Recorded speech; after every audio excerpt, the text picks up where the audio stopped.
Nakakadalawang araw pa lamang ang quarterfinals ng Billboard Fan Army Face-Off 2025 kung saan ang magkaharap ay mga 18 ng SB19 at mga fans ng American country singer at hip-hop artist na si Shabu Z. Pero nabisto na naman for the second time in a row ang crab mentality ng ibang Pilipino na imbis na suportahan ang kanilang kapwa-artista ay nakikisiksik pa umano sila sa ibang fandoms upang ang kapwa Pilipino ay pabagsakin. Isang anonymous asset ang nagtimbre sa SB19 fan page na 1Z18 Warriors na di umano'y imbis na 1:1, 20:1 o 20 fandoms laban sa isa ang magkaharap sa quarterfinals. At isa umano sa mga fanbases na nakikisiksik kay Shabu Z upang matalo nila ang SB19 ay mga blooms ng BINI.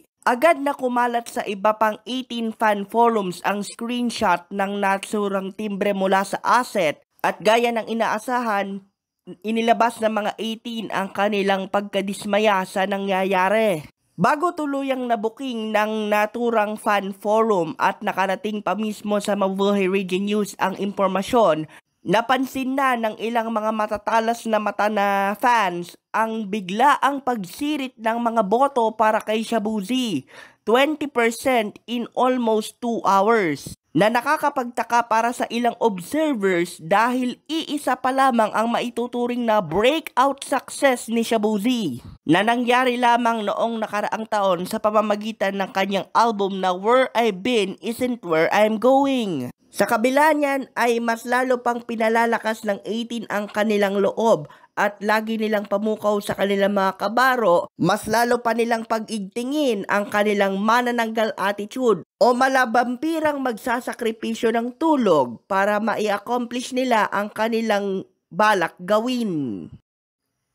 Sa buong maghapon na pagmamatsyag ng Mabuhay Region News ngayong Miyerkules, Agosto 6, hindi naging kasing lala tulad ng mga nagdaang oras ang hatakan ng percentage of votes sa pagitan ng mga 18 ng SB19 at ng umano'y 20 fandoms na tinuro ng anonymous asset na umano'y nakikisakay sa mga organic hip-hop fans ni Shabu Z para lamang pataasin ang kanyang boto at subukang gulangan at patumbahin ang mga 18.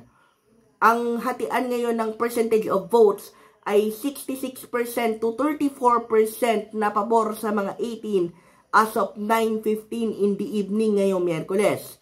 Bukas naman ang himpilang ito sa panig ng mga lehitimo at hindi toxic na mga segment ng blooms na itinuturo ng anonymous asset, maging ang iba pang mga hindi pinangalanang fandoms na